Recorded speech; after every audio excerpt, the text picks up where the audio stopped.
এখন আমরা দেখবো হচ্ছে দক্ষিণ পূর্ব এশিয়া। দক্ষিণ পূর্ব এশিয়া যদি দেখি তাহলে দেখা যাবে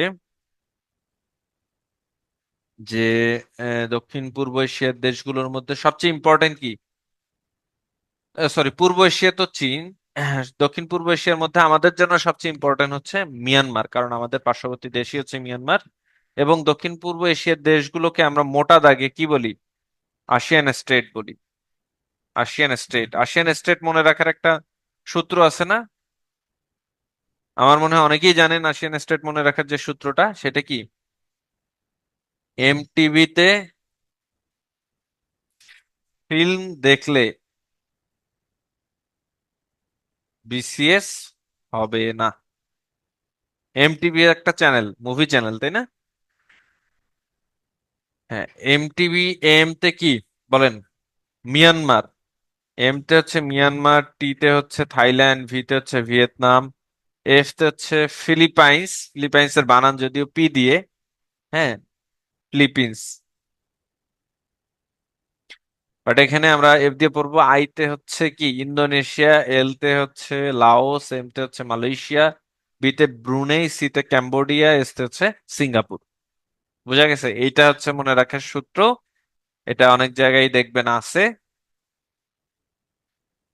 তো এইখানে আর একটা বড় সমস্যা হচ্ছে এই যে থাইল্যান্ড এবং ক্যাম্বোডিয়ার মধ্যে কি দ্বন্দ্ব রয়েছে, তাই না? মানচিত্র যদি দেখি, তারপর এখানে মালাক্কা প্রণালী রয়েছে, খুবই গুরুত্বপূর্ণ মালাক্কা প্রণালী। মালাক্কা প্রণালীর মাধ্যমে কি হয়? চীন মালাক্কা প্রণালী দিয়ে বের হয়ে কি ভারত মহাসাগরে আসে। সো এটা চীনের জন্য খুবই খুবই গুরুত্বপূর্ণ। চীনের সবচেয়ে গুরুত্বপূর্ণ রুট। সো চীন সবসময় চায় এই যে দক্ষিণ চীন সাগর সহ এই যে ভারত মহাসাগর, এটা তো ভারত মহাসাগর অঞ্চল, তাই না? এখানে তাদের একটা আধিপত্য বজায় রাখতে। ফলে চীন কি করছে, এই যে মিয়ানমারের এই অংশে তাদের পোর্ট রয়েছে, তারপর এখানে শ্রীলঙ্কা রয়েছে, শ্রীলঙ্কায় তাদের পোর্ট রয়েছে। তো পার্ল অফ স্ট্রিংস চীনের যে প্রজেক্ট, সেটা এখানে বিদ্যমান রয়েছে। এরপর এখন দেখেন আমাদের যে আরেকটি প্রতিবেশী দেশ মিয়ানমার। মিয়ানমার হচ্ছে দক্ষিণ পূর্ব এশিয়ার একটি দেশ। এটি 1989 সালে এদের নাম বার্মা নাম থেকে পরিবর্তন করে হচ্ছে মিয়ানমার নাম দেয়। এদের রাজধানী এখন নাইপিদো, বাট পূর্বের রাজধানী ছিল কি রেঙ্গুন। রেঙ্গুনকে পরিবর্তন করে কি করা হয় ইয়াঙ্গুন, নাম পরিবর্তন করে ইয়াঙ্গুন করা হয়, বাট বর্তমানে রাজধানী পরিবর্তন করা হয়েছে। আমরা যদি দেখি যে এই দিকে সাধারণত রেঙ্গুনের অবস্থান হচ্ছে এই দিকে, আপনারা আগের চিত্রে দেখবেন। দেখেন এই যে ঠিক সীমান্তবর্তী একদম নিচের দিকে হচ্ছে রেঙ্গুন, ঠিক আছে, কোস্টাল এরিয়াতে। এখানে যদি দেখি এই যে এই দিকে সাধারণত হচ্ছে এদিকে হচ্ছে রেঙ্গুন বা ইয়াঙ্গুন, বাট বর্তমান যে রাজধানী নাইপিতো এটা মোটামুটি মাঝামাঝি একটা অবস্থানে। যদিও এটা এত ইফেক্টিভ না, কারণ কোনো দূতাবাস বা কোনো ধরনের বাণিজ্যিক কার্যক্রম আসলে মানে নাইপিদোতে হয় না। এদের স্বাধীনতা সংগ্রামের নেতা ছিল অংসান অংসান সুকি, যে তার বাবা অংসান। মিয়ানমারের শাসন ব্যবস্থার বিরুদ্ধে গড়ে ওঠা সামাজিক আন্দোলন হচ্ছে স্যাফরন বিপ্লব বা জাফরান বিপ্লব। মিয়ানমারের সীমান্ত রক্ষী বাহিনীর নাম হচ্ছে বর্ডার গার্ড পুলিশ। এখানে দুইটা রাজনৈতিক দল রয়েছে, একটা NLD, national league for democracy, এটা কি অং সান সুচির রাজনৈতিক দল। আর ইউএসডিপি এটা সাধারণত সেনা সমর্থিত। সেনা সমর্থিত। মিয়ানমারের সেনাবাহিনী 1 ফেব্রুয়ারি 2001 সালে সেখানে সামরিক অভ্যুত্থান ঘটিয়ে সূচিকে কি করে গৃহবন্দী করে ফেলে এবং তাদের সরকার গ্রহণ মানে তাদের ক্ষমতা দখল করে আর কি।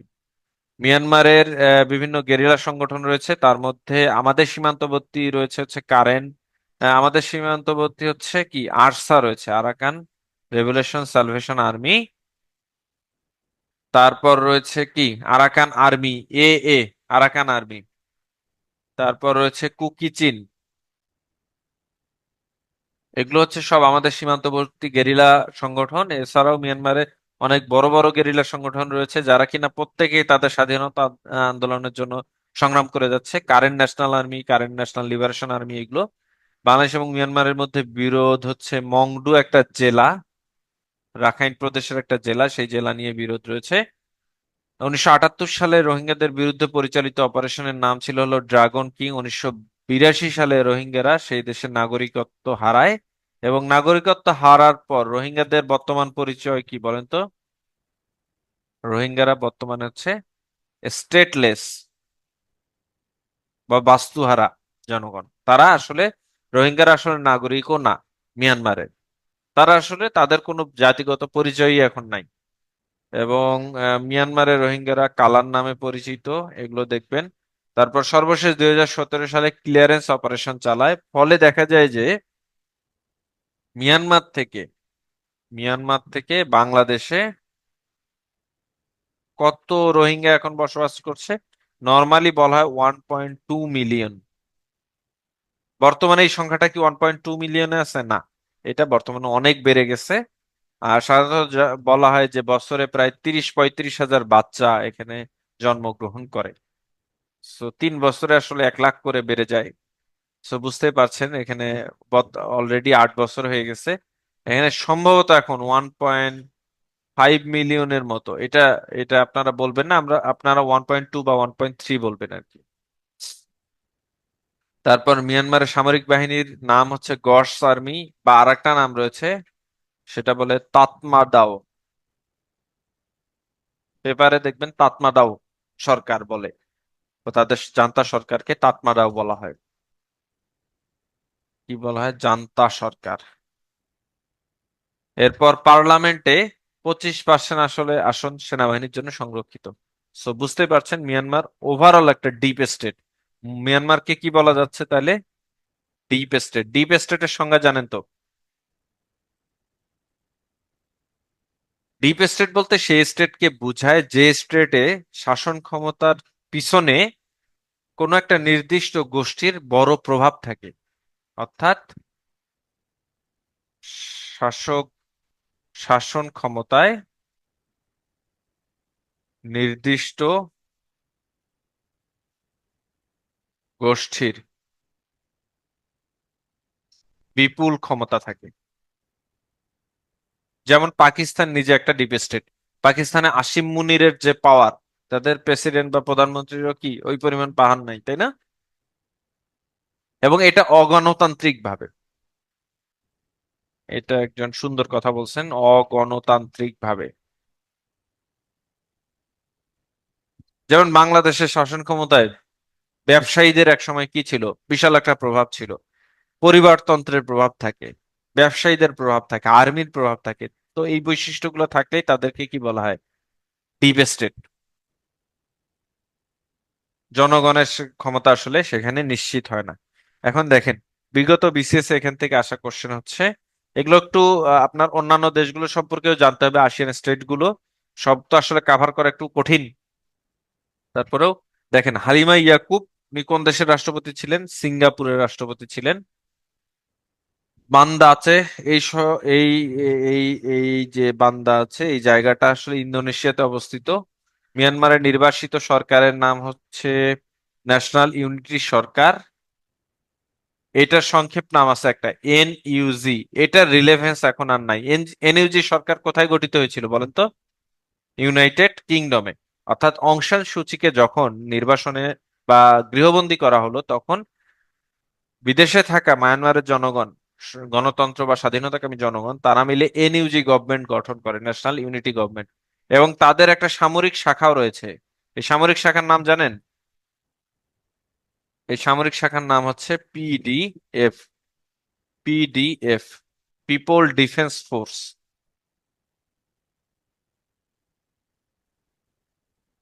ডিপ স্টেট আসলে একটা ধারণা, এটা আসলে কোনো আলাদা সংগঠন না, এটা একটা ধারণা যে আপনার দেশের শাসন ক্ষমতা অগণতান্ত্রিক ভাবে কোনো একটা নির্দিষ্ট গোষ্ঠী যদি কি করে প্রভাব রাখে, তখন এই এই যে কোনো শাসন ব্যবস্থা এটা করলে সেটাকে বলে ডিপ স্টেট।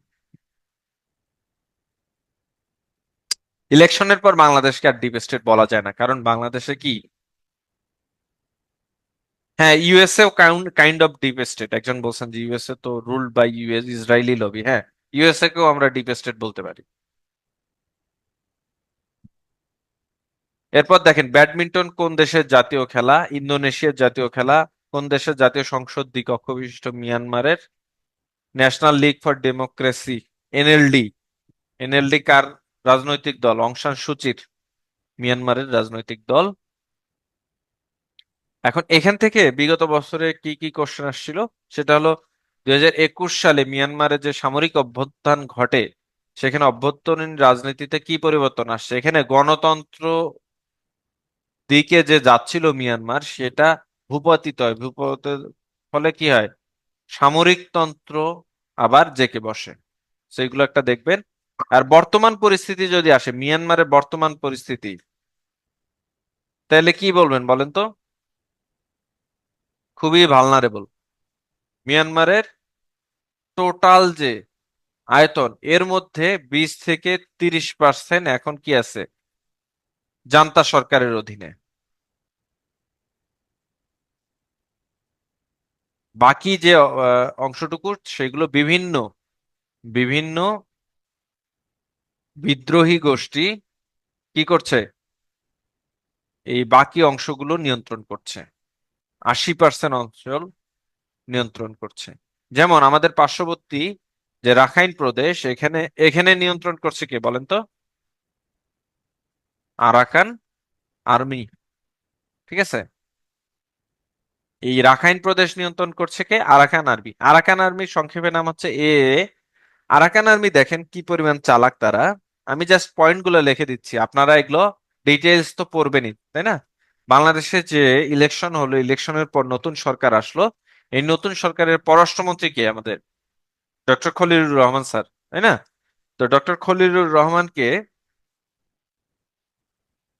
আরাকান আর্মি কি করেছে? শুভেচ্ছা বার্তা জানিয়েছে। আবার মিয়ানমারও শুভেচ্ছা বার্তা জানিয়েছে। বোঝা গেল? এই কয়েকদিন আগে, 2-3 দিন আগে। তো এইটা নিয়ে বাংলাদেশ সরকারের আসলে স্টেটমেন্ট কি? বাংলাদেশ সরকার কিভাবে দেখছে? আরাকান আর্মি তো কোনো স্বাধীন দেশ না, তাই না? তো আরাকান আর্মি যে একটা ওদের বিচ্ছিন্নতাবাদী সংগঠন, তাদের সঙ্গে বাংলাদেশ আসলে সম্পর্ক রাখতে পারে কিনা এজ এ স্টেট হিসেবে। তো এই বিষয়গুলো আমাদের একটু আলোচনা করতে হবে, জানতে হবে। আবার মিয়ানমারের আসলে মিয়ানমারের বর্তমান যে সরকার, তাদের আসলে আরাকান আর্মিতে বা রোহিঙ্গা বা রাখাইন প্রদেশে কোনো ধরনের হোল্ড নাই। তো আমরা দুইটাকে ওয়েলকাম জানিয়েছি। কেন ওয়েলকাম জানিয়েছি? কারণ আমাদের যে মেইন প্রবলেম রোহিঙ্গা সমস্যা, সেটা সমস্যা সমাধানে আসলে দুই দুই পক্ষেরই গুরুত্বপূর্ণ ভূমিকা রয়েছে। বোঝা গেল? তো বর্তমান পরিস্থিতিতে এই যে 2-1 দিন আগে পত্রিকা দেখবেন যে আরাকান আর্মি যে আমাদের শুভেচ্ছা বার্তা পাঠাইছে, এটা একটু দেখতে হবে। আরসাও শুভেচ্ছা দিয়েছে, হ্যাঁ। এরপর মিয়ানমারের বর্তমান রাজনৈতিক সংকট, আঞ্চলিক নিরাপত্তা, অবশ্যই আঞ্চলিক নিরাপত্তার জন্য হুমকি। কারণ আমাদের পাহাড়ি অঞ্চলে কি কুকি চিন, দেখেন, কুকি চিন বিদ্রোহীরা আমাদের পাহাড়ি অঞ্চলে বসবাস করে বা এই দিকে থাকে। ফলে এটাও আমাদের আমাদের যে আঞ্চলিক যে নিরাপত্তা, আমাদের যে সার্বভৌমত্ব, সেটার জন্য হুমকি। কারণ আমাদের পাহাড়ি অঞ্চলে একটা কি হচ্ছে? অরাজক পরিস্থিতি তৈরি হয়। প্রায়ই দেখবেন সেখানে বিভিন্ন বিদ্রোহী গোষ্ঠী মাথাচাড়া দেয়। সো এটা অবশ্যই আঞ্চলিক নিরাপত্তার জন্য হুমকি। তারপর রোহিঙ্গা ইস্যুকে আপনি কি জাতীয় নিরাপত্তা সংকট না মানবতার সংকট, এটা কোনটা দেখবেন? এটা দুইটাই দেখা যায়। এটার সপক্ষে বিপক্ষে লেখা যায়। এখন দেখেন, রোহিঙ্গাদের মিয়ানমারে ফেরত পাঠানো বর্তমান প্রেক্ষাপটে কেন কঠিন, এটা নিয়ে আলোচনা। এখানে একটা খাতা দেওয়া আছে, দেখেন। এইটা একটু দেখবেন। আমি এখানে দেখা যাচ্ছে না মনে হয়, আমি একটু জুম করি না।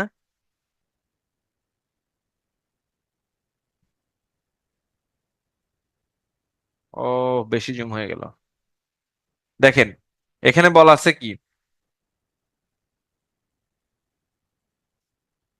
যে মিয়ানমারের সম্প্রতি রোহিঙ্গাদের কিছু পর্যায়ে ফেরত নিতে রাজি হয়েছিল। 2017 সালে আমাদের একটা চুক্তি হয়েছিল। রোহিঙ্গা 2017 সালের নভেম্বরে এই চুক্তি অনুযায়ী আমাদের কি করা উচিত? যে রোহিঙ্গা ফেরত নেওয়া উচিত মায়ানমারের। বাট এটা বিভিন্ন সময় আমরা পারিনি, আমাদের ডিপ্লোম্যাটিক ফেলিওর। এটা তো একটা ব্যাপার রয়েছেই। এটা জুম করলে তো ভাই দেখা যাচ্ছে না। আচ্ছা দেখেন প্রথম অংশটুকু দেখতে পাচ্ছেন কিনা, যদি দেখতে পারেন। শিট, জুম করলে তো উল্টাপাল্টা হয়ে যাচ্ছে।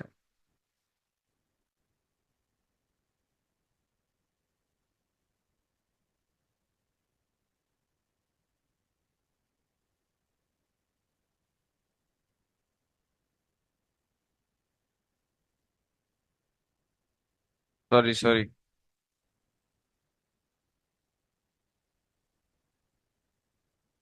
আচ্ছা।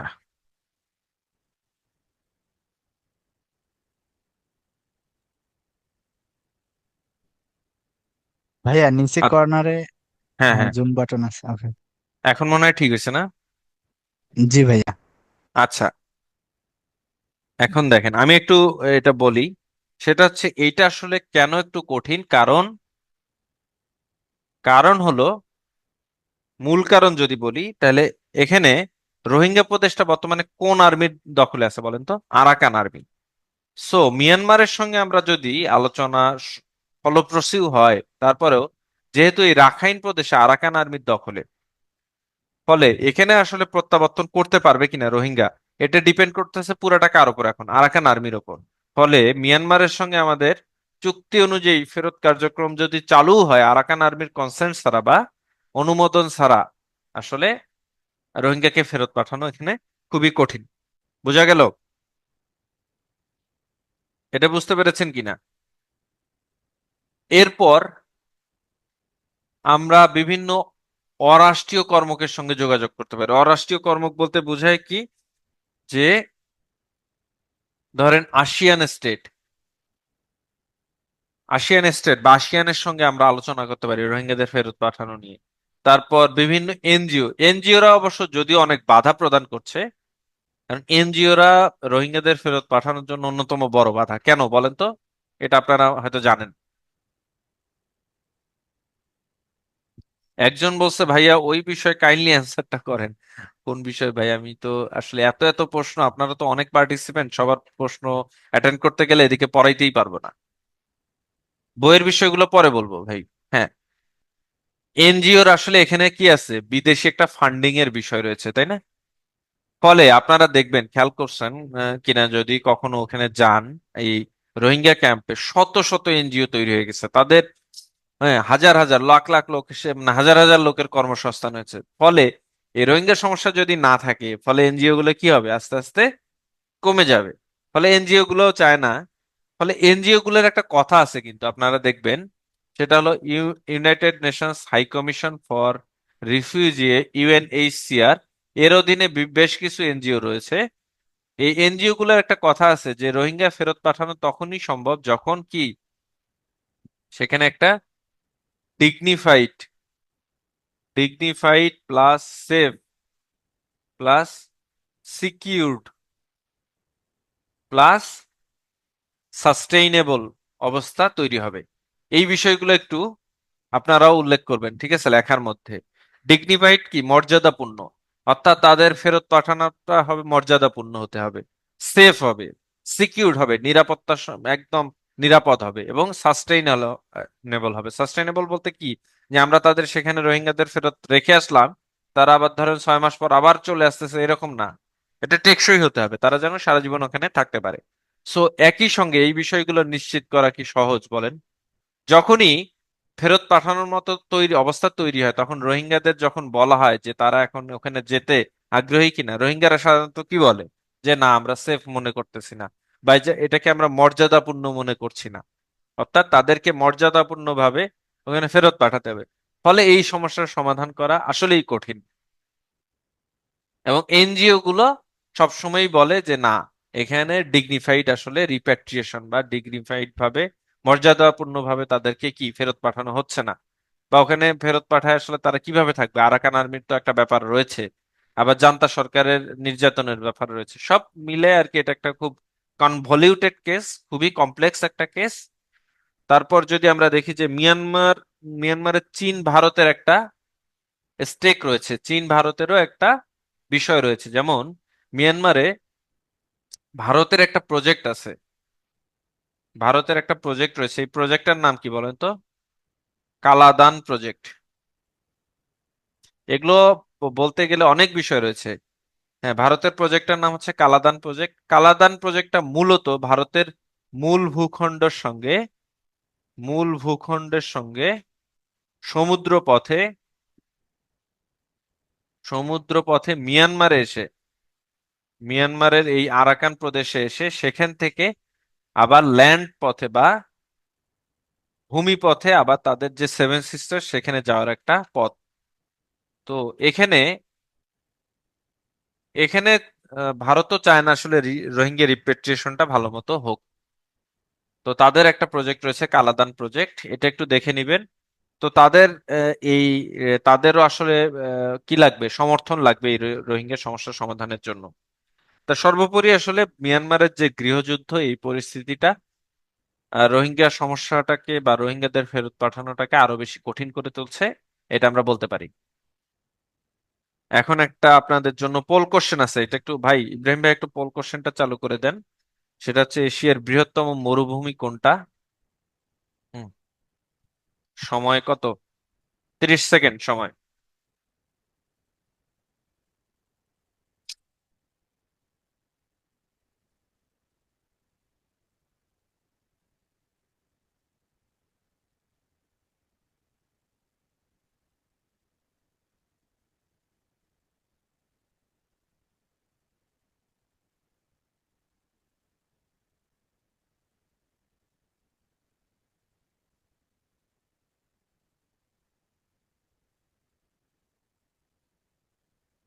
ওকে, এটা ক্লোজ করে দেই। হ্যাঁ, এটার কারেক্ট অ্যান্সার হচ্ছে গোবি, যেটা কিনা চীন মঙ্গোলিয়া সীমান্তের দিকে অবস্থিত।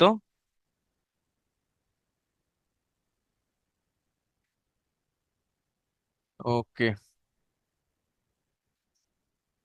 বেশিরভাগই সঠিক উত্তর দিয়েছেন। থ্যাংক ইউ সবাইকে যারা সঠিক উত্তর দিয়েছেন।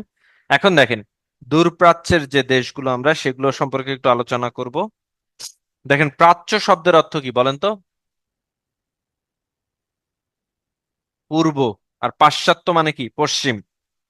তো সাধারণত গ্রিনিস মান মন্দির থেকে, এটা কখনো খেয়াল করেছেন গ্রিনিস কেন মধ্যপ্রাচ্য বলা হয়, কেন দূরপ্রাচ্য বলা হয়? গ্রিনিস মান মন্দির আছে না, এই গ্রিনিস মান মন্দিরের পূর্ব দিকে এটাকে কি বলা হয়? প্রাচ্য।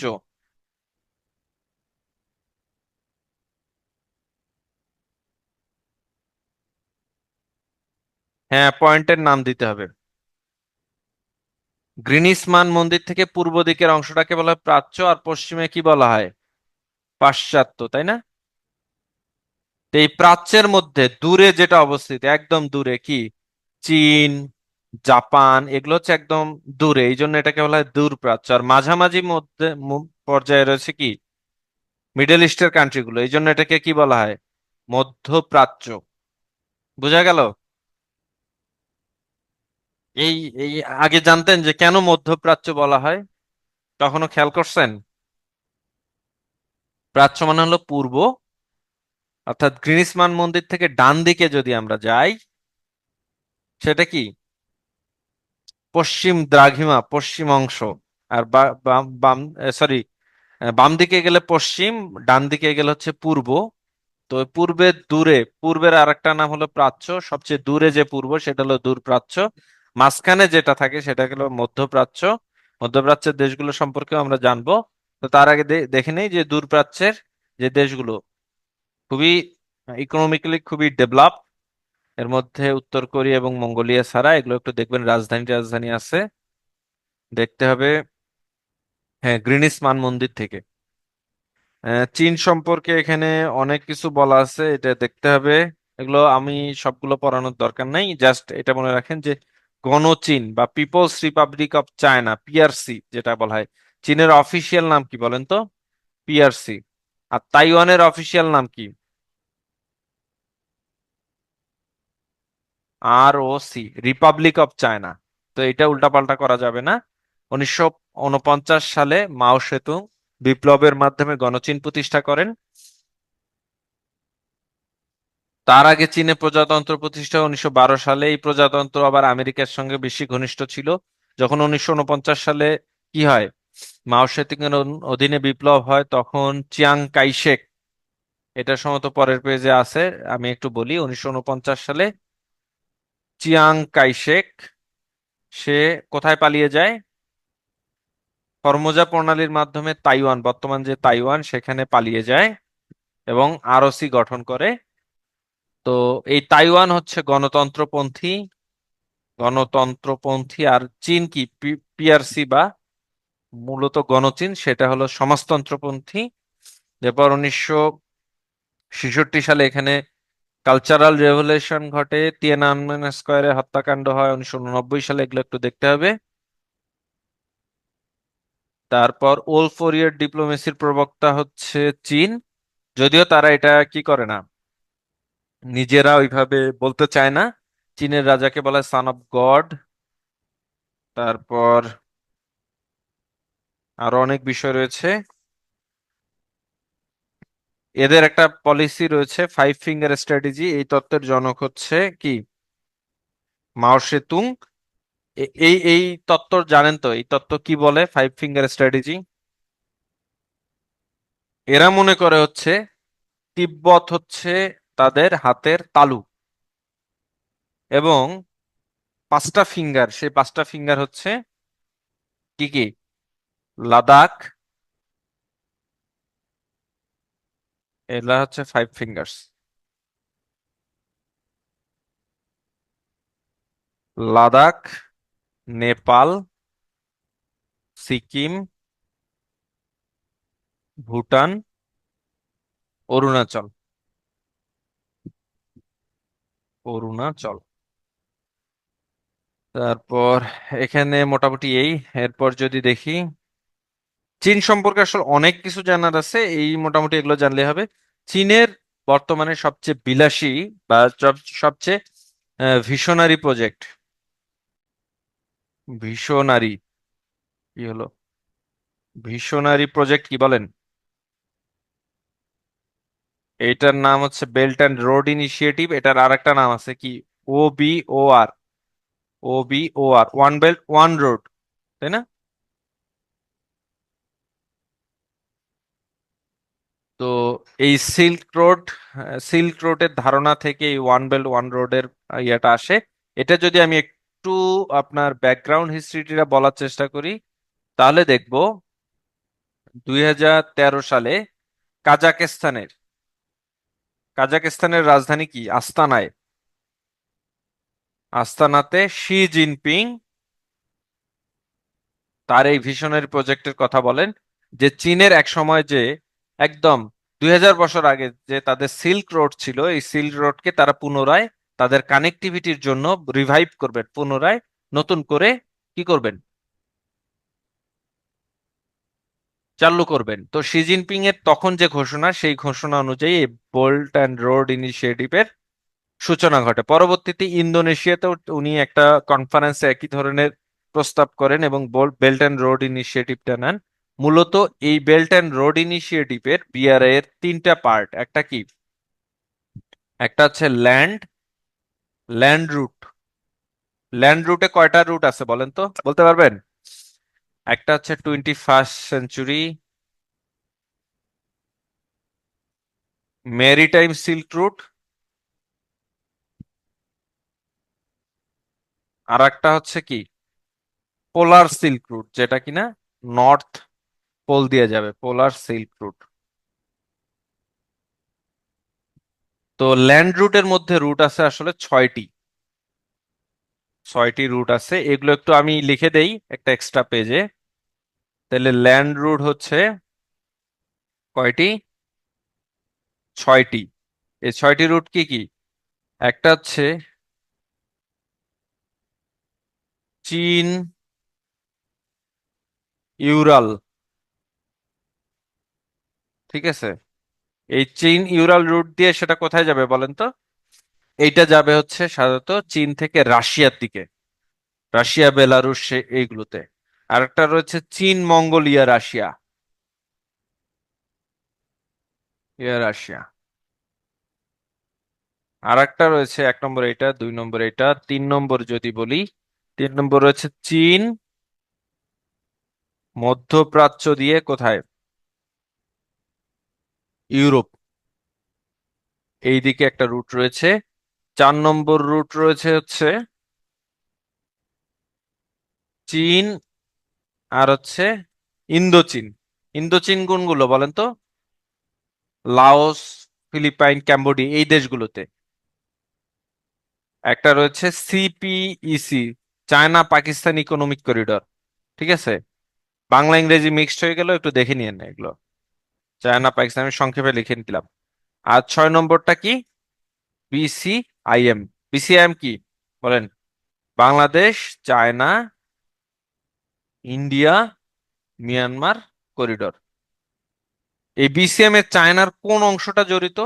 চায়নার হচ্ছে কুনমিং অংশটা হচ্ছে এই বিসিএম এ জড়িত। আচ্ছা, আমাদের মসজিদে আজান দিচ্ছে, আমি একটু ব্রেক নিচ্ছি আর কি। আচ্ছা, ওভারঅল আমরা একটা ব্রেক নেই, 3 মিনিটের ব্রেক নেই, এরপর আবার শুরু করব।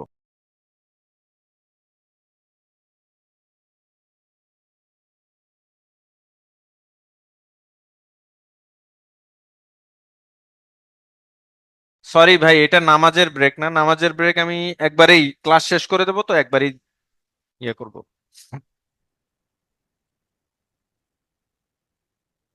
এটা আজানের ব্রেক, এবং নর্মালি একটা ব্রেক দিচ্ছে আর কি।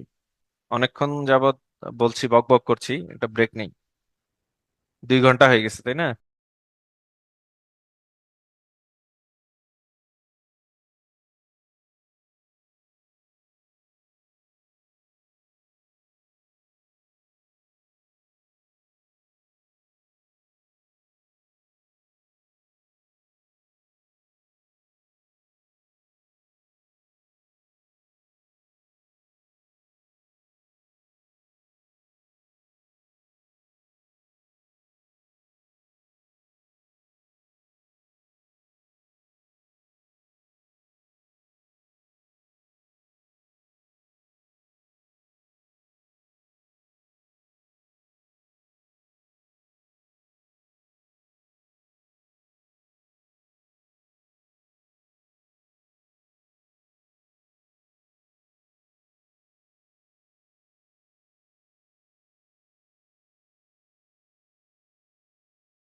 আচ্ছা, ওয়েলকাম ব্যাক সবাইকে। আমরা একটু চীনের যে রুটগুলো সম্পর্কে জানছিলাম। আমি বললাম বিসিআইএম এই প্রকল্পে, চীনের বেল্ট অ্যান্ড রোড ইনিশিয়েটিভের এই প্রকল্পে বাংলাদেশ সম্পর্কিত, ঠিক আছে?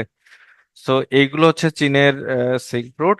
আচ্ছা, আমরা যে কোনো সমস্যা, ওয়ার্ল্ডের যে কোনো সমস্যা এখন চীনের সঙ্গে সম্পর্কিত, তাই না? আপনারা জানেন যে কোনো সমস্যায় চীন জড়িত। যেমন গ্রিনল্যান্ড একটা সংকট রয়েছে, ঠিক আছে? হ্যাঁ, প্রেলি বইয়ে আছে স্লাইডের টপিক গুলো। গ্রিনল্যান্ড একটা সমস্যা রয়েছে, এই সমস্যাটার সাথেও চীন জড়িত, এটা জানেন কিনা? যে ইউএসএ বর্তমানে কি কিনতে যাচ্ছে বলেন তো? গ্রিনল্যান্ডকে কিনতে যাচ্ছে। এটার পিছনে কেন চীন দায়ী? কারণ চীনের একটা প্রজেক্ট রয়েছে, কি, পোলার সিল্ক রোড। সিল্ক রুট, এই রুটটা কেন গুরুত্বপূর্ণ? কারণ আমরা জানি যে গ্লোবাল ওয়ার্মিং এর কারণে নতুন একটা বাণিজ্য রুট তৈরি হচ্ছে, এটাকে বলা হচ্ছে নর্দার্ন পাসেজ। এটা সম্পর্কে ধারণা আছে আপনাদের? নর্দার্ন পাসেজটা কি? এই যে দেখেন, আমি যদি ম্যাপ দেখাই, এই যে এখানে চীন আছে, বর্তমানে চীনকে কি করতে হয়, আমি এখানে দেখাই। বর্তমানে চীনকে কি মালাক্কা প্রণালী দিয়ে, মানে আপনার ব্যবসা বাণিজ্য করতে হয়। তাদের মেইন যে সামুদ্রিক রুটটা আছে এই যে এই দিক দিয়ে, মালাক্কা প্রণালী দিয়ে মধ্যপ্রাচ্য হয়ে ইউরোপে যায়। বাট যদি গ্লোবাল ওয়ার্মিং এর কারণে এই নর্থ পোলে কি হয়, বরফ গলতে শুরু করে, সেখানে যদি সমুদ্র পথটা কি হয়ে যায়, খালি হয়ে যায়, তখন চীন করতে পারবে কি, এই দিক দিয়ে সমুদ্র রুট দিয়ে, এই যে এখানে তো গ্রিনল্যান্ড তো এখানে অবস্থিত, তো এই দিক দিয়ে তারা ইউরোপে বাণিজ্য করতে পারবে। ফলে চীন চায় গ্রিনল্যান্ডে যদি তাদের কি থাকে, গ্রিনল্যান্ডে যদি তাদের নিয়ন্ত্রণ থাকে, ফলে সেখানে তারা কি করতে পারবে। নর্দার্ন প্যাসেজটা হচ্ছে এখানে ধরেন চীন, চীন এই যে এই দিক দিয়ে গিয়ে এই দিক দিয়ে ইউরোপে যেতে পারবে, এটা হচ্ছে ইউরোপ। বর্তমানে যেটা চীনকে যেতে হয় কোন দিক দিয়ে, বর্তমানে যেতে হয় মালাক্কা প্রণালী দিয়ে এই দিক দিয়ে মধ্যপ্রাচ্য হয়ে। আর নর্দার্ন প্যাসেজ বা গ্লোবাল ওয়ার্মিং এর কারণে এই অঞ্চলে বরফ যদি গলে যায়, তখন এই নর্দার্ন প্যাসেজ দিয়ে ইউরোপের সঙ্গে চীন বিজনেস করতে পারবে। আর এখানে রয়েছে কি, গ্রিনল্যান্ড। এখানে রয়েছে কি, গ্রিনল্যান্ড। সো চীন এবং রাশিয়া চাইবে গ্রিনল্যান্ডে তাদের একটা উপস্থিতি থাকতে, ফলে এই প্যাসেজে তাদের যেন কোনো হ্যাম্পার না হয় এই রুটে। এবং এইটাই মাথা ব্যথা হয়ে গেছে কার, ইউএস এর। ইউএসএ চায় যে গ্রিনল্যান্ড আসলে তাদের দখলে থাক, তাহলে নর্দার্ন প্যাসেজটা চীন ভালোভাবে ইউটিলাইজ করতে পারবে না। বোঝা গেল? তো এইটা আসলে সবকিছুর উপরে আসলে এই ভূগোল যে জড়িত সেটাই এখানে প্রমাণ করে, বা জিও পলিটিক্স যে জড়িত সেটা প্রমাণ করে। এখন দেখেন, এই চীনের বেল্ট অ্যান্ড রোড ইনিশিয়েটিভে মোট দেশ রয়েছে 155টি। ভারত এবং ভুটান এই প্রকল্প ত্যাগ করে। এই ভুটান যখন ত্যাগ করে তখনই ডোকলাম সংকট হয়। হ্যাঁ, ডোকলাম সংকটের শুরু আসলে তখনই। আচ্ছা, গ্রিনল্যান্ডের বিষয়টা আমি বলি আরেকবার। গ্রিনল্যান্ডের বিষয়টা হচ্ছে যখন গ্লোবাল ওয়ার্মিং এর কারণে নর্থ পোলে কি হয়ে যাবে, বরফ গলতে থাকবে, আইস মেল্ট হবে, তখন এই এই নর্থ পোলের আশেপাশ দিয়ে একটা রুট চালু হবে। সেই রুটটাকে বলা হচ্ছে নর্দার্ন প্যাসেজ। আমরা জানি যে চীন এখন সমুদ্র করে কোন দিক দিয়ে, এশিয়া মহাদেশের দক্ষিণাংশ বা দক্ষিণ এশিয়ায় ইন্দো প্যাসিফিক দিয়ে, আইপিএস, ইন্দো প্যাসিফিক দিয়ে, তাই না? ইন্দো প্যাসিফিক দিয়ে তাদের বিজনেসটা হয় মধ্যপ্রাচ্য হয়ে ইউরোপে। কিন্তু যখন নর্দার্ন প্যাসেজটা চালু হবে, তখন কি হবে, তারা চীন কি করবে, এই যে বেরিং সাগরের পাশ দিয়ে, আপনারা যদি ম্যাপে দেখেন, আবার দেখে এই যে বেরিং সাগরের পাশ দিয়ে কি করবে চীন, এই যে রাশিয়ার উপরে নর্দার্ন প্যাসেজ দিয়ে গিয়ে ইউরোপে বাণিজ্য করবে। এবং এখানেই রয়েছে কি, গ্রিনল্যান্ড। এখানে রয়েছে কি, গ্রিনল্যান্ড। ফলে নর্দার্ন প্যাসেজের কর্তৃত্ব রাখতে গেলে চীনকে কি করতে হবে, গ্রিনল্যান্ডে হোল্ড রাখতে হবে। এবং এই গ্রিনল্যান্ডে হোল্ড রাখতে যদি চীন চায়, তাহলে সেখানে বাধা দিবে কে বলেন, ইউএসএ। ইউএসএ এর এটা একটা মাথা ব্যথার কারণ হয়ে গেছে। বোঝা গেল কিনা এখন বুঝতে পেরেছেন? এরপর আসেন দক্ষিণ চীন সাগর। দক্ষিণ চীন সাগর হচ্ছে, দক্ষিণ চীন সাগরে বর্তমানে 9 ড্যাশ লাইন রয়েছে। কি আছে দক্ষিণ চীন সাগরে? 9 ড্যাশ লাইন। এটা তাদের সমাধানের একটা পথ। এই 9 ড্যাশ লাইন হলে কি হয়, যে এই দক্ষিণ চীন সাগরের ওপর Taiwan, Philippines, Vietnam, Malaysia, even Brunei, Singapore, ইন্দোনেশিয়ারও কর্তৃত্ব থাকে। ঠিক আছে, তাদেরও কর্তৃত্ব থাকে, বাট চীন দাবি করে এখানে কি আছে তাদের? 11 ড্যাশ লাইন। 11 ড্যাশ লাইনটা কি আসলে? যে পুরো দক্ষিণ চীন সাগরটাকে, এই যে পুরো, এই যে দেখেন রেড ম্যাপ, পুরো দক্ষিণ চীন সাগরটাকে চীন তাদের নিজেদের অংশ মনে করে। ফলে এখানে এই যে প্রতিবেশী দেশগুলোর সঙ্গে চীনের এই সংকটটা রয়েছে বা সমস্যাটা রয়েছে। এরপর ম্যাকাও যদি চিন্তা করি, 442 বছর পর্তুগালের শাসনে ছিল। সর্বশেষ 1999 সালে চীনের কাছে হস্তান্তর করে এটা। ম্যাকাও 2049 সাল পর্যন্ত এই যে এক চীন নীতি, দুই দেশ এক নীতি, এটা বা এক দেশ নীতির অনুসারে ম্যাকাও পরিচালিত হবে। হংকং এর বিষয়টা হলো 1842 সালের আগে একটা আফিম যুদ্ধ হয়। আফিম যুদ্ধে কি হয়? আফিম যুদ্ধে চীন ইংল্যান্ডের কাছে কি হয়, পরাজিত হয়। ফলে 1898 সালে চীনকে 99 বছরের জন্য এই নানকিং চুক্তির মাধ্যমে ফলে ব্রিটিশ সরকারের কাছে লিজ দিতে হয়, এবং 97 সালের 1লা জুলাই থেকে আবার চীনের কাছে হংকংকে ফিরিয়ে দেওয়া হয়। এটা ছিল বিষয়। এই আফিম চুক্তি, আফিম মানে কি, এক সময় কি হতো, এই চীনের এই অংশে ব্রিটিশরা ভারত থেকে প্রচুর পরিমাণ আফিম কি করতো, চীনের এই অংশে রপ্তানি করে তাদের কি নেশাগ্রস্ত করে দিয়েছিল। ফলে এই যুদ্ধের নাম হচ্ছে আফিম যুদ্ধ। এটা একটু ডিটেলস পড়লেই জানতে পারবেন। এরপর জাপান সম্পর্কে বেশ কিছু ইনফরমেশন রয়েছে। পুরাতন নাম হচ্ছে নিপ্পন। তারপর বর্তমানে বর্তমানে এদের সম্রাট হচ্ছে নারুহিতো, প্রধানমন্ত্রী হচ্ছে তাকাইচি। তারপর কি, প্রধান দ্বীপসমূহ হচ্ছে হোক্কাইডো, হনসু, এটা টোকিও এই হনসু দ্বীপে অবস্থিত। তারপর প্রাচ্যের গ্রেট ব্রিটেন বলা হয় জাপানকে। জি7 ভুক্ত একমাত্র এশিয়ার দেশ হচ্ছে জাপান। আইনসভার নাম হচ্ছে ডায়েট।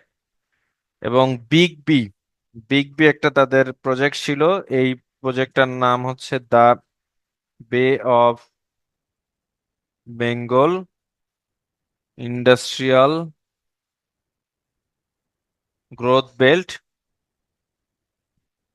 এই এই প্রকল্পের প্রবর্তক ছিল শিনজো অ্যাবে, যিনি মারা যান 2000 কত সালে। শিনজো অ্যাবে কত সালে মারা যান? 2023 না 24 সালে মনে হয় ছুরিকাঘাত, ওনাকে অ্যাসাসিনেট করে, আততায়ীরা গুলি করে হত্যা করে 2022 সালে। শিনজো অ্যাবে 2022 সালে মারা যান।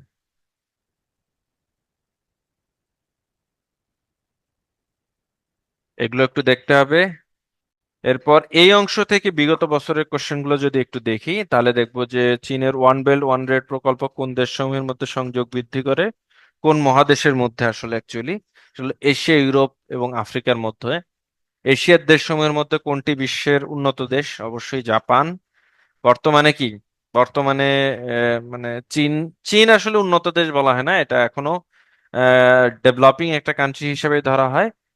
এরপর বৈশ্বিক উন্নয়নে, উন্নয়ন উদ্যোক্তা, এটার নাম, ইংলিশ নাম হচ্ছে জিডিআই, গ্লোবাল ডেভেলপমেন্ট ইনিশিয়েটিভ। এটার প্রস্তাবক হচ্ছে চীন। এটা মূলত বলা হয় ইউএন এর বিকল্প। ইউএন তো, ইউনাইটেড নেশনস তো ইউএস এর লেট বা ইউএস এর প্রভাব বেশি। তো জিডিআইটাকে মনে করে চীন তাদের একটা প্রকল্প, এটার প্রস্তাবক হচ্ছে চীন। তিব্বত একটি কি উপত্যকা বা ভ্যালি। বেল্ট অ্যান্ড রোড কার্যক্রম শুরু হয় হচ্ছে 2013 সাল থেকে। নেকড়ে যুদ্ধ কূটনীতি বা অল ফর ইয়র ডিপ্লোমেসি, এটা চীনের একটা ডিপ্লোমেসি। চীন থেকে ক্রয়কৃত বাংলাদেশ নৌবাহিনীর ডুবোজাহাজ দুটি কোন শ্রেণীর? এটা হচ্ছে সম্ভবত মিং ক্লাস, তাই না? মিং ক্লাসের। এরপর চীন নিচের কোন আফ্রিকান দেশটিতে সামরিক ঘাঁটি স্থাপনের মাধ্যমে কৌশলগত সম্পর্ক স্থাপন করেছে? জিবুতিতে। সানশাইন পলিসি হচ্ছে উত্তর কোরিয়া দক্ষিণ কোরিয়ার মধ্যে সম্পর্ক উন্নয়নে দক্ষিণ কোরিয়ার একটা পলিসি। তারপর বেল্ট অ্যান্ড রোড ইনিশিয়েটিভ এর প্রস্তাব করেছে হচ্ছে চীন। এটা সহজ কোশ্চেন। এরপর কি পিং পং? পিং পং অর্থ কি? Table tennis. এর মাধ্যমে কি একটা ডিপ্লোমেসি তৈরি করেছিল। পিং পং ডিপ্লোমেসি কত সালে বলেন তো? পিং পং ডিপ্লোমেসি, এটা হচ্ছে 1971 সালে চীনের একটা ডিপ্লোমেসি। এই পিং পং ডিপ্লোমেসির মাধ্যমে চীন এবং মার্কিন যুক্তরাষ্ট্রের সম্পর্ক ভালো হয়। 1971 সালে জাপানে সফররত মার্কিন যুক্তরাষ্ট্রের একটা দলকে চীন তাদের নিজেদের দেশে টেবিল টেনিস খেলতে ডাক দেয়। এখান থেকে তাদের সম্পর্কের উত্থান ঘটে। এরপর রিটেনের কোশ্চেন গুলো দেখেন যে চীন মার্কিন সম্পর্ক 1970 দশক থেকে গড়ে ওঠা এবং বর্তমানে গতি প্রকৃতি, বেল্ট অ্যান্ড রোড ইনিশিয়েটিভে বাংলাদেশ ঋণের ফাঁদে পড়ছে কিনা। তারপর হচ্ছে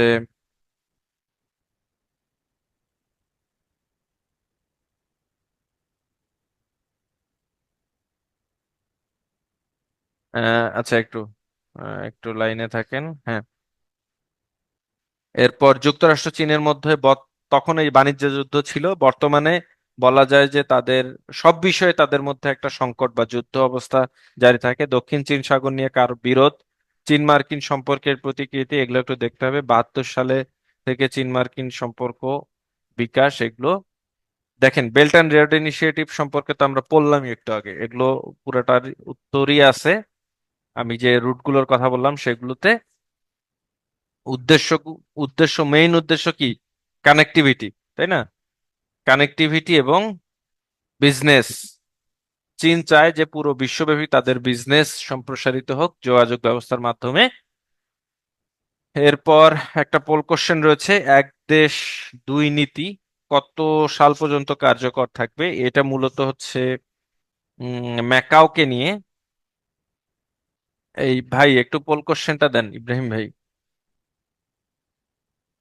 আচ্ছা, পোল দিতে হবে না, আপনারা নিজেরাও এখানে উত্তর করতে পারেন। এটা 2047 সাল পর্যন্ত। এটা আমি আর এখানে আলোচনা করলাম না। এখন আসেন, আজকের লেকচারটা আসলে অনেক বড়, যার কারণে আমি একটু শেষের দিকে দ্রুত যাচ্ছি। আচ্ছা, ওভারঅল ক্লাস কেমন লাগতেছে? মানে খুব বোরিং লাগতেছে কিনা এটা একটু বলেন তো।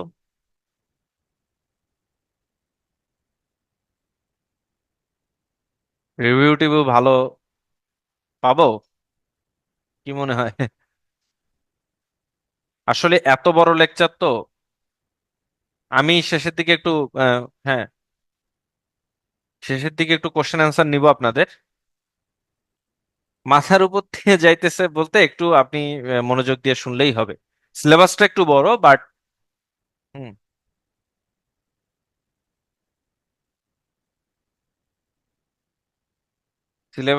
আমার কাজ তো আসলে সব ডিটেলস, মানে আপনাদেরই তো পড়তে হবে। আমি তো পুরো ডিটেলস পড়াইতে গেলে এই ক্লাসটা মানে 1 মাস ধরে নেওয়া যাবে, তাই না? তো পুরো ক্লাসটা আসলে মানে পুরোটা তো আপনাকে আসলে মানে হাতে কলমে দেখানোটা একটু কঠিন। আমি জাস্ট আপনাদের জাস্ট টাচ করে যাওয়ার চেষ্টা করছি। উত্তরণের যে গাইড বই আছে সেটা পড়লেই হবে।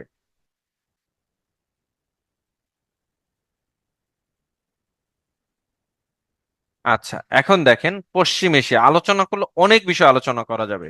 ঠিক আছে, আমার নিজেরও ডিসস্যাটিসফ্যাকশন কাজ করতেছে যে এই বিষয়টা আলোচনা করলে হয়তো ভালো হতো, বাট কাভার করার তো একটা বিষয় আছে, তাই না? এই জন্য আমি মূলত যে বিষয়গুলো আপনাদের টাচ করা দরকার সেগুলো একটু করে যাচ্ছি। পশ্চিম এশিয়া, মধ্যপ্রাচ্য যেটাকে বলা হয়, এটার ম্যাপটা খুবই ইম্পর্টেন্ট। ম্যাপে দুইটা জিনিস অবশ্যই দেখবেন, একটা কি হরমুজ প্রণালী, এটার গুরুত্বটা দেখবেন। আর একটা হচ্ছে বড় বিষয় হচ্ছে এই যে এই অংশটা, প্যালেস্টাইন বা ফিলিস্তিন সংকট, এই বিষয়ের ম্যাপটা খুবই ভালো করে দেখতে হবে। একটা হচ্ছে হরমুজ প্রণালী এবং এটার গুরুত্ব, এবং ফিলিস্তিন সংকট, এই বিষয় দুটাকে খুব ভালো করে এই এই জায়গার ম্যাপটা সম্পর্কে ভালো আইডিয়া থাকতে হবে। এরপর মধ্যপ্রাচ্যের দেশগুলো যদি দেখি, ইরানে ইসলামী বিপ্লব হয় 1979 সালে। তখন আয়াতুল্লাহ আল খামেনি বা রুহুল্লাহ খামেনির মাধ্যমে। বর্তমানে এবং শেষ রাজা ছিল রেজা শাহ পাহলাভি। এই এবং এদের যে বিপ্লব রক্ষাকারী সেনাবাহিনী, এটাকে বলে IRGC, Islamic Revolutionary Guard corps.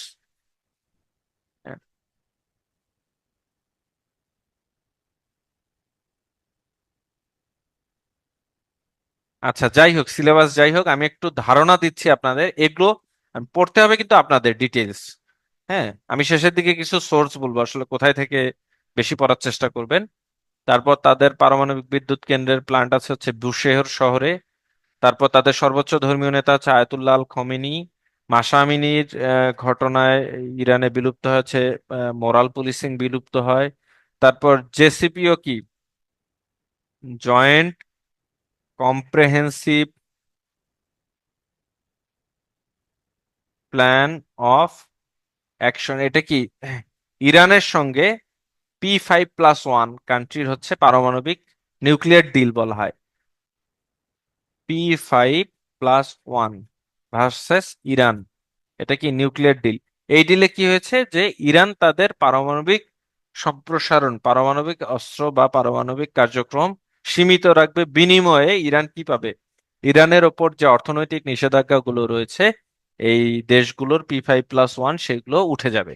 বোঝা গেল?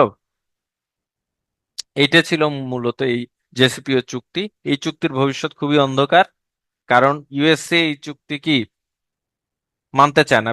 এখন তো একদম ইরানের সঙ্গে কি যুদ্ধ অবস্থা তৈরি হয়েছে। ঠিক আছে, সেগুলো একটু দেখবেন। সিরিয়াতে যেটা হয়েছে, হ্যাঁ, যে বিষয়গুলো ডিটেলস পড়তে হবে ওগুলো আমি বলবো। হ্যাঁ, মিশরের সঙ্গে সিরিয়া ছিল এত সাল পর্যন্ত এটা বিশ্বের বৃহত্তম শরণার্থী দেশ। কারণ এই শরণার্থীগুলো কোথায় গিয়েছিল সব বলেন তো? তুরস্কে, ম্যাক্সিমাম তুরস্কে আশ্রয় নেয়। তো একনায়কতন্ত্রের অবসান ঘটে 2024 সালের 8 ডিসেম্বর। এখানে কোন কোন বিদ্রোহী গোষ্ঠীটা এখানকার সরকারে আছে এখন বলেন তো? HTS বলা হয়, যে হায়াত তাহরির আল শাম, হায়াত তাহরির আল শাম। এবং এটার সিরিয়ার এখন প্রেসিডেন্ট কে বলেন? আহমেদ আল সারা। ওরা বাশার আল আসাদকে কি করে? ক্ষমতাচ্যুত করে ক্ষমতায় দখল করে। এরপর প্যালেস্টাইন, PLO হচ্ছে তাদের স্বাধীন ফিলিস্তিন রাষ্ট্র গঠনের জন্য একটা প্যালেস্টাইন লিবারেল অর্গানাইজেশন। এটা কার অধীনে প্রথম হয়? ইয়াসির আরাফাত। ঠিক আছে। তো প্যালেস্টাইন ইস্যু নিয়ে যদি আমি বলি তাহলে এটা তো আসলে অনেক বড় ইস্যু। এটা এখানে বলা আছে, আপনি দেখবেন, এগুলো একটু দেখে নিবেন। এই যে ফ্রিডম ফ্লোটিলা 2025 সালে যায়, ইন্তিফাদা। ইন্তিফাদা হচ্ছে তাদের কি ইসরায়েল দখলদারিত্বদের বিরুদ্ধে ফিলিস্তিনি প্রতিরোধের আন্দোলনের নাম হচ্ছে ইন্তিফাদা। এটা প্রথম হয় 1987 সালে, পর 2000 সালে, তৃতীয় হচ্ছে 2017 সাল থেকে এখন পর্যন্ত এই তৃতীয় ইন্তিফাদা চলছে।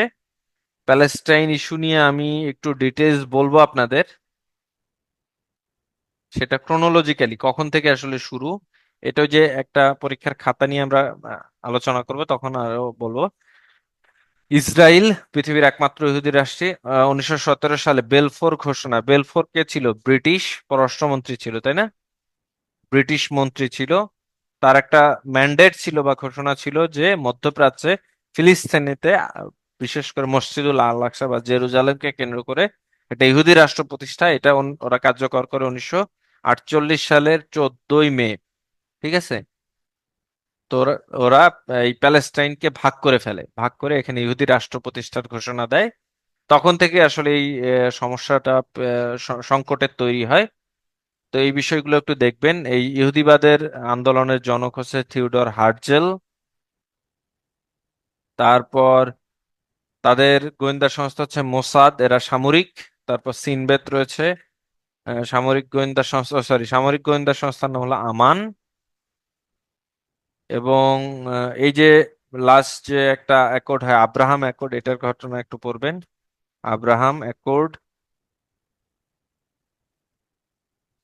তারপর এই প্যালেস্টাইন সংকট বা ইসরায়েল সংকট সমাধানের জন্য এখন একটা তৈরি হয়েছে কি, বোর্ড অফ পিস। শুধু প্যালেস্টাইন সংকট না, যে কোনো সংকট মোকাবেলার জন্য বোর্ড অফ পিস, যা ডোনাল্ড ট্রাম্প গঠন করেছে। এবং ডোনাল্ড ট্রাম্প বহু দেশকে এই বোর্ড অফ পিসে কি অংশ নেওয়ার জন্য আমন্ত্রণ জানিয়েছে, বিনিময়ে কি দিতে হবে, কত বিলিয়ন ডলার মনে আছে? $1 বিলিয়ন করে, তাই না? খুবই অটোক্রেটিক একটা জিনিস। যাই হোক, এখন দেখেন এখানে এই যে ম্যাপ গুলো একটু ভালো করে দেখবেন। ম্যাপ ডিটেলস দেখতে হবে প্যালেস্টাইন, এবং বিশেষ করে এই যে গাজা উপত্যকা, পশ্চিম তীর, সেইগুলো একটু দেখবেন। এই যে এই ম্যাপগুলো একটু ভালো করে দেখতে হবে।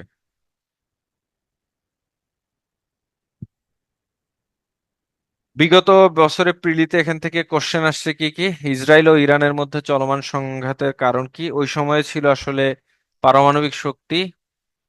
তারপর কোন দেশে গৃহযুদ্ধের কারণে ইউরোপ জুড়ে অভিবাসী সংকট তৈরি করছে, সিরিয়ার গৃহযুদ্ধের কারণে। ইরানের ফোর্দো এবং নাতানজ, এই দুটো শহরে পারমাণবিক সমৃদ্ধকরণের কেন্দ্র আছে, এবং এখানে হামলা চালায় আসলে ইসরায়েল। এটার কোন প্রদেশে, এটার আসলে উত্তর এখানে নাই। এটা মূলত কোন প্রদেশে, এটা আসলে ফোর্দো পারমাণবিকটা হচ্ছে কোন প্রদেশ, এখানে মনে হয় বলা আছে, ব্যাখ্যা দেওয়া আছে। দেখেন কোন প্রদেশে অবস্থিত। এখানে হামলা চালায় নিম্নের কোনটি গোলান হাইটস বিরোধের একটি পক্ষ? গোলান হাইটস মূলত সিরিয়া এবং ইসরায়েলের মধ্যে, সিরিয়া ভার্সেস কি ইসরায়েল, গোলান হাইটস নিয়ে তাদের দ্বন্দ্ব রয়েছে। এরপর হচ্ছে আলেপ্পো শহরটি কোন প্রদেশে অবস্থিত বলেন? সিরিয়াতে অবস্থিত। এরপর যদি দেখি বাংলাদেশে অভিবাসী নারী শ্রমিকদের সর্বাধিক গন্তব্যস্থল হচ্ছে সৌদি আরব। কোথায় ঐতিহাসিক ট্রয় নগরী অবস্থিত? তুরস্কে, কনস্টান্টিনোপল। তারপর ইরান ইরাক যুদ্ধবিরতি তদারকি কাজে বাংলাদেশের প্রথম যে mission, UN peace keeping mission, এই মিশনটা ছিল এই ইউনিমগ মিশন। এখানেই 1988-এ বাংলাদেশ প্রথম শান্তিরক্ষা মিশন হিসেবে যোগ দেয়। সো এটা ছিল ইরান ইরাক যুদ্ধবিরতির লক্ষ্যে গঠিত একটা মিশন। কোন দেশটি সম্প্রতি ইসরায়েলের সাথে কূটনৈতিক সম্পর্ক করে? ইউনাইটেড আরব আমিরাত। প্রথম বিশ্বযুদ্ধ চলাকালীন বেলফোর ঘোষণা 1917-এর মূল প্রতিপাদ্য কি ছিল? ইহুদিদের জন্য একটা জাতিরাষ্ট্র গঠন। এখান থেকে লিখিত পরীক্ষায় কোশ্চেন খুব বেশি আসছে যে তা না, ঠিক আছে? মধ্যপ্রাচ্য নিয়ে কিন্তু খুব বেশি লিখিত কোশ্চেন আসে এরকম না। দেখেন, শুধুমাত্র যুক্তরাষ্ট্র প্যালেস্টাইন বা ইসরায়েলকে বৃহত্তর বিপর্যয় থেকে রক্ষা করতে পারে, আপনি কি মানে এইটার সাথে একমত কিনা? মানে এটার সাথে একমত হওয়ার কারণ নেই। যুক্তরাষ্ট্র তো এখানে একটা বিশাল সংকট তৈরি করে রাখছে, ঠিক আছে? ক্লাস আর আমরা 15 মিনিট চালাই, 15 মিনিটের মধ্যে শেষ করে দেব, 5টা 20-এর মধ্যে ইনশাল্লাহ। না, 5টা 10-এর মধ্যে, সরি। ঠিক আছে, মানে অনেক বড় লেকচার তো, শেষ করাটা একটু কঠিন। দেখেন, এরপর যদি দেখি মধ্যপ্রাচ্যের রাজনীতিতে তেহরান এবং সৌদি আরবের যে দ্বন্দ্ব, এটার গতি প্রকৃতি একটু আলোচনা করতে হবে। এটা আমি একটু সংক্ষেপে বলবো। মধ্যপ্রাচ্যের বেশ কিছু ইস্যু নিয়ে, সিরিয়ার যুদ্ধ, রাশিয়ার সম্পৃক্ততা, সিরিয়া সংকটের ভবিষ্যৎ কি, সিরিয়ার তো এখন কি নতুন সরকার আসছে, তাদের ভবিষ্যৎ কি, এগুলো একটু জানতে হবে। তারপর এই জেসিপিও এর ভবিষ্যৎ কি, এগুলো একটু জানবেন। বর্তমানে ইরান এবং মার্কিন যুক্তরাষ্ট্রের যে যুদ্ধ অবস্থা বিরাজ করছে, এইটা কিন্তু পরীক্ষা আসার মতো একটা বিষয়। এখন দেখেন এখান থেকে সম্ভাব্য কোশ্চেন ছিল কি, মধ্যপ্রাচ্যে যে জিওপলিটিক্যাল উত্তেজনা, এটা যদি আমি একটু আপনাদের এইভাবে বলি। দেখেন, আমি একটা এক্সট্রা পেজ নেই। প্রথম হচ্ছে প্যালেস্টাইন ইসরায়েল, এটা শুরু আসলে কিভাবে? 1948 সালে, যখন বেলফোর ডিক্লারেশন, এটা একটু ডিটেলস পড়বেন। এই যে ভাই যে জিজ্ঞেস করেছিলেন যে ডিটেলস কোনগুলো পড়তে হবে, এগুলো একটু ডিটেলস দেখবেন, ঠিক আছে? তারপর 1948 সালেই কি আরব ইসরায়েল যুদ্ধ হলো, যখন প্যালেস্টাইন রাষ্ট্রকে দ্বিখণ্ডিত করে ব্রিটিশরা কি করলো, এখানে ইসরায়েল রাষ্ট্রের তৈরি করলো, তখন আরব ইসরায়েল প্রথম যুদ্ধটা সংগঠিত হলো, ঠিক আছে? তারপর কি 1967 সালে একটা যুদ্ধ হয়, 6 দিনের যুদ্ধ বলা হয়। 1973 সালে আবার যুদ্ধ হয়, এটা কি 6 দিনের যুদ্ধ। এই যুদ্ধে গোলান হাইটস, সিরিয়া থেকে গোলান হাইটস এবং মিশরের সিনাই উপত্যকা ইসরায়েল দখল করে নেয়। সরি, 1973 সালে সিনাই উপত্যকা ইসরায়েল কি করে নেয়, দখল করে নেয়। ফলশ্রুতিতে দেখা যায় যে মিশর 1978 সালে কি চুক্তি করে বলেন তো ইসরায়েলের সঙ্গে? ক্যাম্প ডেভিড চুক্তি করে এবং একে অপরকে স্বীকৃতি দেয়। এর ফলশ্রুতিতে একটা লোকের জীবনই চলে যায়, কি, আনোয়ার সাদাত, তাই না? হ্যাঁ, ঠিক আছে। আনোয়ার সাদাতকে আততায়ীর গুলিতে মারা যেতে হয়। পরবর্তীতে 1993 সালে অসলো চুক্তি গঠন করতে হয়। অসলো চুক্তির মাধ্যমে পিএলও ইসরায়েলকে স্বীকৃতি দেয়, ইসরায়েল পিএলও কে স্বীকৃতি দেয়। বাট তারপরে ওই সমস্যার সমাধান হয় না। সর্বশেষ যেটা হয় যে 2000 কত সাল থেকে আবার 2000, লাস্ট লড়াইটা কবে থেকে শুরু হয়, 2023 থেকে না, 2023-24 সাল থেকে আবার ইসরায়েল এবং প্যালেস্টাইনের মধ্যে আবার যুদ্ধ শুরু হয়। এর মাঝে 1956 সালে একটা ঘটনা ছিল, 1956 সালেও আবার যুদ্ধ হয়, কি, সুয়েজ খাল জাতীয়করণ নিয়ে। সুয়েজ খাল যখন মিশর এটাকে জাতীয়করণ করে তখন ফ্রান্স, ব্রিটেন এবং ইসরায়েলের সঙ্গে মধ্যপ্রাচ্যের এই দেশগুলোর যুদ্ধ হয়। তো এটা একটা কেস।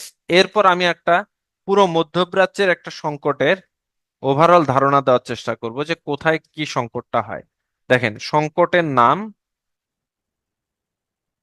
প্রথম পক্ষ যদি একটা ধরি, তারপরে দ্বিতীয় পক্ষ আর একটা ধরবো। এইটা মোটামুটি অ্যানালাইসিস করতে পারলে আপনারা বুঝে যাবেন মধ্যপ্রাচ্যের সংকটটা আসলে কি।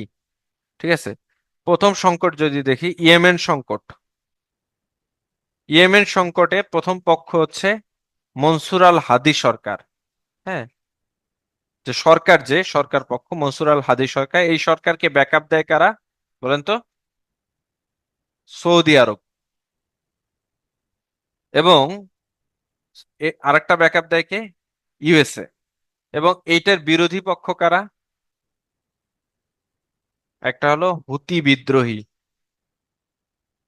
হুতি বিদ্রোহীদের ব্যাকআপ দেয় কারা? ইরান।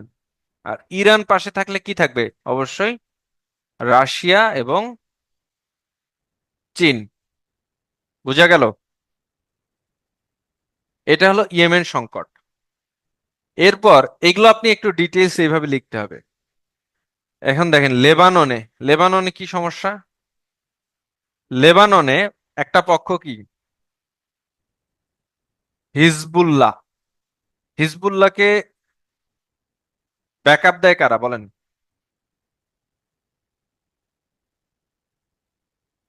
ইরান। আর লেবানন সরকারকে ব্যাকআপ দেয় কারা? এই যে উপরের এরা, সৌদি আরব, ইউএসএ, এরা। বুঝতে পেরেছেন? এরপর সিরিয়া সংকটের মূল কারণ কি? সিরিয়া সংকটের বাশার আল আসাদ পক্ষকে সমর্থন দিয়েছে কারা বলেন? এই যে উপরের এরা, সৌদি আরব, তারপর কি, রাশিয়া, সরি, ও আমি ভুল বললাম, উল্টা বললাম, বাশার আল আসাদ হবে এখানে। হ্যাঁ, এখানেই তো হবে, ইউএসএ। না না না, ভুল বলেছি, একটু ইরেজ করি। বাশার আল আসাদকে সমর্থন দেয় হচ্ছে রাশিয়া, চীন, ইরান, হুতি বিদ্রোহী এরা। ঠিক আছে, হিজবুল্লাহ, এরা হলো বাশার আল আসাদের পক্ষে। আর সিরিয়ার যারা বিদ্রোহী গোষ্ঠী রয়েছে তাদের পক্ষে কারা? উপরের যে পাওয়ার গুলো সেগুলো। ঠিক আছে, যেমন কি এইচটিএস, একটু আগে যেটা বললাম, হায়াত তাহরির আল শাম, অর্থাৎ এখন যে প্রেসিডেন্ট আহমেদ আল সারা, এইচটিএস, সরি।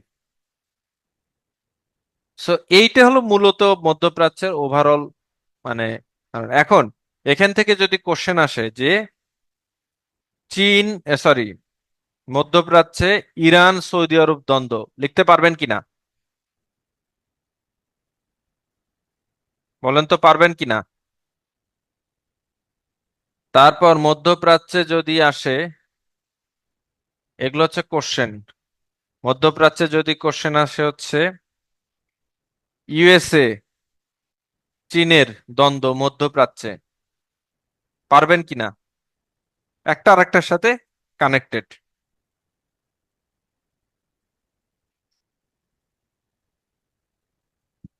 তো এখান থেকে সম্ভাব্য প্রশ্ন এগুলো একটু দেখে নেবেন। এই যে সৌদি ইরান সংকট, বর্তমান পরিস্থিতি, ইয়েমেন সংকট, এগুলো প্রত্যেকটাতে এই পক্ষগুলো আলোচনা করলেই জাস্ট হবে, যে কার পক্ষে কে, এইটুকু বলতে পারলেই হবে। বোঝা গেল?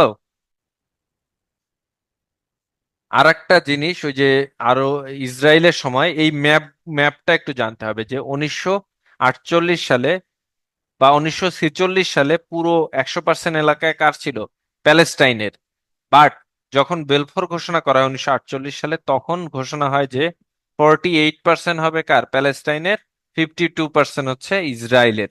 তো এই যে ইনজাস্টিসটা যে শুরু হলো, এরপর আস্তে আস্তে ইসরায়েল কি করে, একদম 1967 সালে এটার প্রায় মানে 64% দখল করে নেয়, মাত্র 36% প্যালেস্টাইনের থাকে। এবং 2014 সালে এসে দেখা যায় যে 2014-তে এসে দেখা যায় যে প্যালেস্টাইনের কত পার্সেন্ট রয়েছে? মাত্র 12%। ইসরায়েল অলমোস্ট 88% দখল করে নিছে। সেই ম্যাপটা একটু ভালো করে দেখতে হবে। বুঝা গেল? এই ছিল মধ্যপ্রাচ্য নিয়ে। এরপর মধ্য এশিয়া, এটা খুবই মানে এত ইম্পর্টেন্ট না, রাজধানীগুলো একটু দেখবেন, এত ইম্পর্টেন্ট না, আমি জাস্ট খালি একটু টাচ করে যাচ্ছি। এখান থেকে বিগত বিসিএস এ আসছিল যে কিরগিজস্তানের রাজধানী কোথায়, এটা হলো বিশকেক। মধ্য এশিয়ার আয়তনে সর্ববৃহৎ প্রজাতন্ত্রের নাম হচ্ছে কাজাকিস্তান।